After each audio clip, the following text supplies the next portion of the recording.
नमस्कार मित्रांनो, गोष्ट प्रेमाची या आपल्या लाडक्या पॉडकास्टमध्ये तुम्हा सर्वांचं पुन्हा एकदा स्वागत.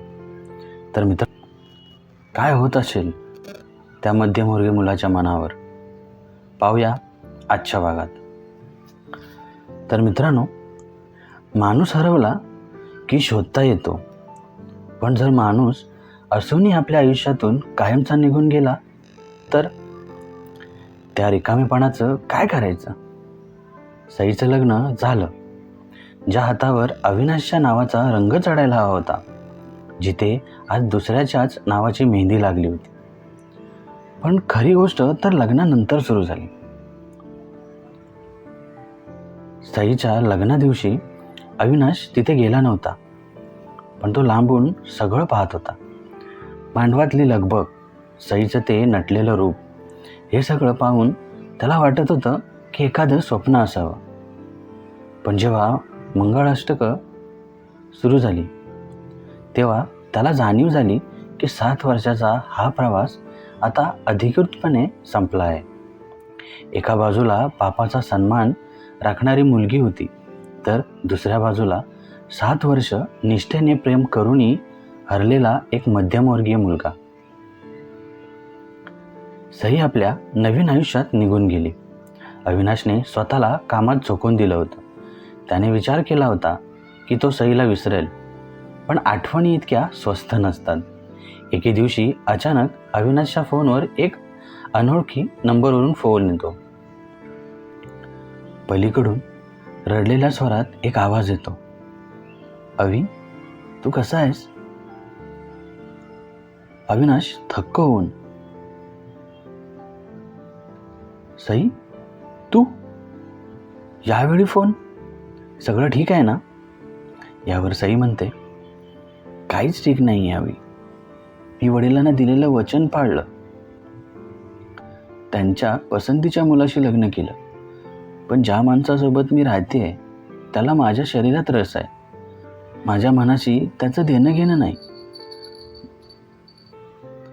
मला रोज तुझी आठवण येते. मी खूप मोठी चूक केली का रे?" यावर अविनाशला काय बोलावं सुचत नव्हतं. ज्या सईने त्याला एका पणवर सोडून दिलं होतं, आज तीच सई त्याच्याकडे आधार मागत होती. अविनाश म्हणतो, "सई, आता या प्रश्नांना काही अर्थ नाही. तू तुझं घर निवडलंयस. मी तिथे येऊन आता काहीच करू शकत नाही. तुझ्या वडिलांच्या त्या एका वचनाने फक्त माझं आयुष्य नाही, तर तुझंही आयुष्य उद्ध्वस्त केलं." यावर सई म्हणाली, "मला तुला एकदा भेटायचं आहे हवी, फक्त एकदा." त्यावर अविनाश म्हणाला, "नाही सई, आता भेटून फक्त जखमा ताज्या होतील. तू तुझ्या आयुष्यात सुखी राहण्याचा प्रयत्न कर आणि मला माझ्या जखमावर फुंकर घालू दे." अविनाशने फोन ठेवला करा, पण त्याचं मन ओरडून सांगत होतं की सईकडे धावत जावं.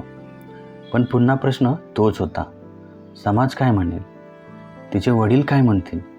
एका मध्यमवर्गीय मुलाला स्वतःच्या प्रेमापेक्षा स्वतःच्या आत्मसन्मानाची काळजी जास्त करावी लागते.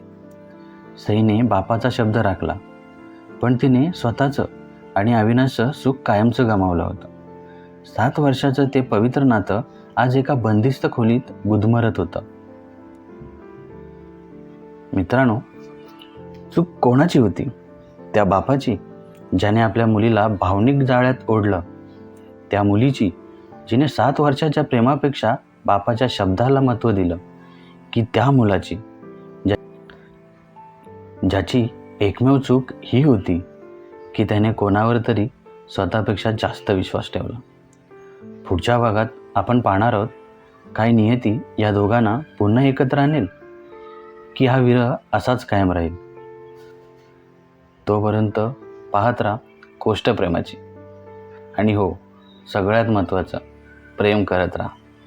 धन्यवाद.